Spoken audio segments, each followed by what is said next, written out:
Hello everyone! I've just finished reading, literally just finished reading chapter 26 of Darth Plagueis, and I've got to say, in this part of the book, they really do enjoy splitting each chapter into 3 parts. One featuring a different main character in each of those parts. In this first part, we've got Darth Maul, and we got him being a bit disappointed that Sidious didn't allow him to come with him to Eriadu. I think that's the planet name, is it? Yeah, Eriadu. What a funny name. Anyway, and we also get to see that when one of the crime syndicates betrayed Sidious and tried to kill Supreme Chancellor Valorum, Finis Valorum, we get to see that he realised his master could be outmanoeuvred. He realised that Sidious could be defeated, and Sidious hasn't taught him how politics or stuff, and how Maul would continue the legacy of the Sith if he wasn't being taught all these things. And he was worried for his master's safety, despite knowing he'd have to eventually kill Sidious to take the mantle of Dark Lord, being unaware of Plagueis' existence. So I want to make that clear. Maul doesn't know Plagueis exists, which is what this is implying.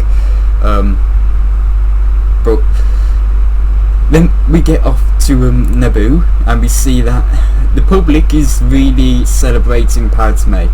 She's giving a speech. We don't get to hear any words from the speech, not even a letter, but we get to see Palpatine, who is on his way to Eriadu, make a quick stop at Naboo to talk with King Varuna. And Varuna, he's made deals with Black Sun, the what is it? What was the assassination thing that was brought up in last chapter?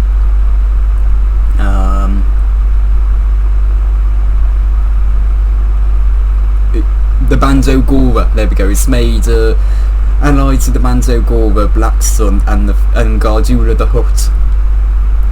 I always, for some reason, every single time without fail, I know Gardula is just meant to be Jabba the Hutt, but in looks, I mean, she's basically just Jabba the Hutt but female. But I always imagine her as the blue Hutt with the feather headdress. And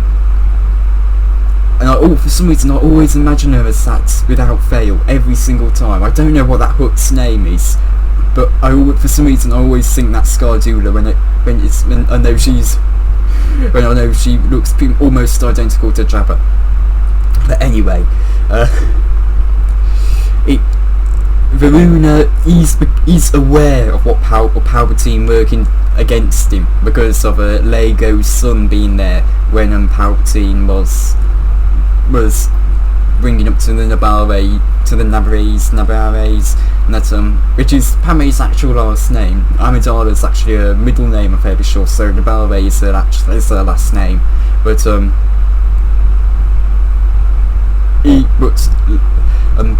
Lego's son was there when Palpatine was talking to Padme's parents about the matter of making her queen, and he seems to have relayed that over to his father, who seems to have relayed that over to Varuna. And Varuna is very confident in his re-election and of being elected as king again, and he says pretty much the first thing he'll do once he becomes king again, once he's re-elected, is remove Palpatine as a senator and bring in Kun Mago as a senator, as a new senator for Naboo. And Palpatine says, well, until it comes time for you to replace me, I'll continue to do what I see best fits Naboo, most in the best interest of Naboo. And but Varuna does say that he says he has information on Palpatine that can ruin him in the same way that he's trying to get Varuna ruined to the Plagueis. And to finish this off, is again, this is one of those chapters that there isn't a whole lot of significant, where there's a lot in it, but it's not of. There's not a whole lot in the book, in that chapter to talk about, if that makes sense. But anyway, Jabba the Hutt. This is the part of the book I've been really waiting for, because it just seems, for me, just so over the top. And it turns out Palpatine wasn't trying to nuke Plagueis, but rather it was Varuna trying to nuke Plagueis, from what I'm understanding. And he's trying to get rid of Magister Damask because the way he's been working with the Trade Federation, he keeps exploiting Naboo and other worlds.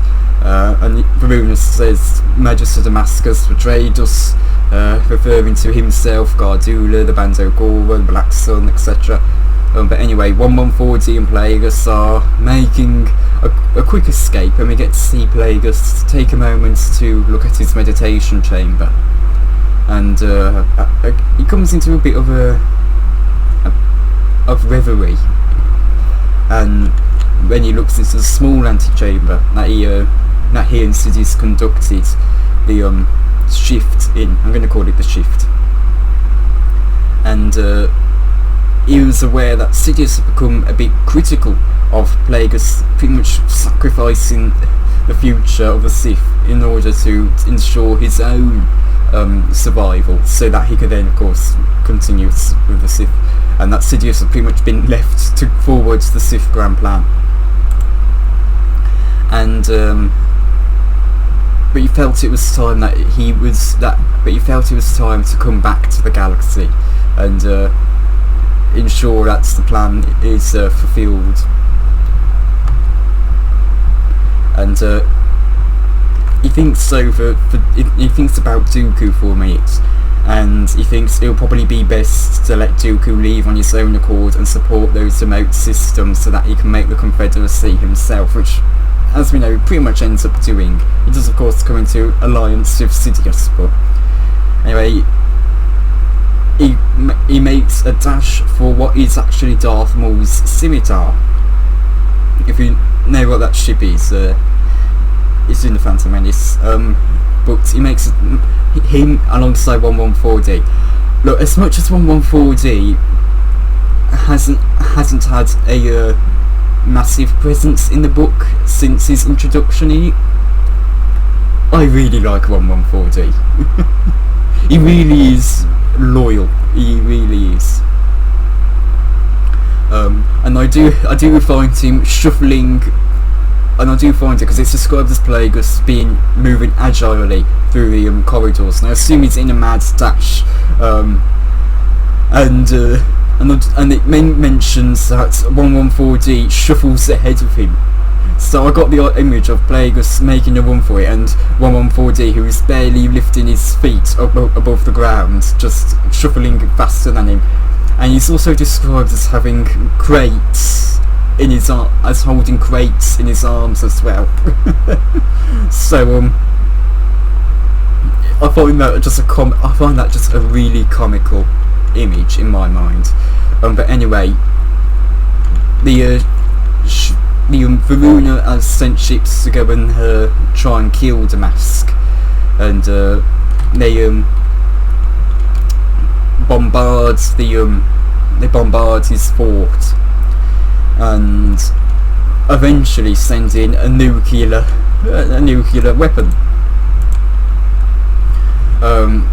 And Plagueis is just in disbelief that they had somehow come into possession of a nuclear weapon, an illegal one.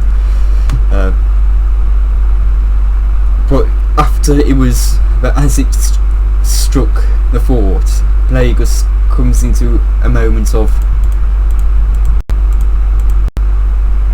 he feels. I think he feels. It's just sort of him feeling emotion that he had an experience since his family sent him off to be trained with Darth Plagueis, and I think he grew quite attached to his little fort on Sujan.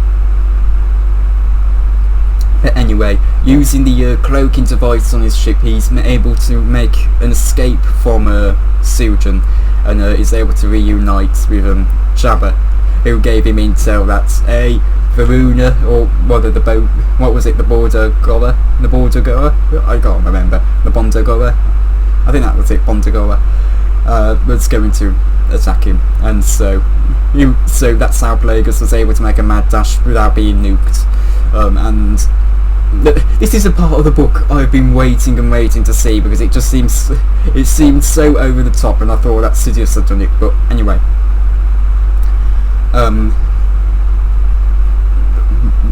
Damask tells Jabba to set course for Coruscant, and that he wants to have him be put in touch with Varuna, as to in his words, King Varuna needs to be informed of what he has brought down on himself and his Confederates. And I do like how Jabba is very jolly in this book, in this section at least of the book. He laughs, because the thing is, it probably only lasts for a couple lines, that conversation between the two of them at the end of the chapter. It really is about each of them probably only have 5 lines, and in those 5 lines Jabba laughs twice, so he really does seem like he's really jolly.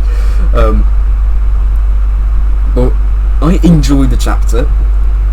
I think it was a good chapter, and I'm really excited that I only have 4 more chapters to read and I'm done with the book. So yeah, thank you all for watching, and goodbye.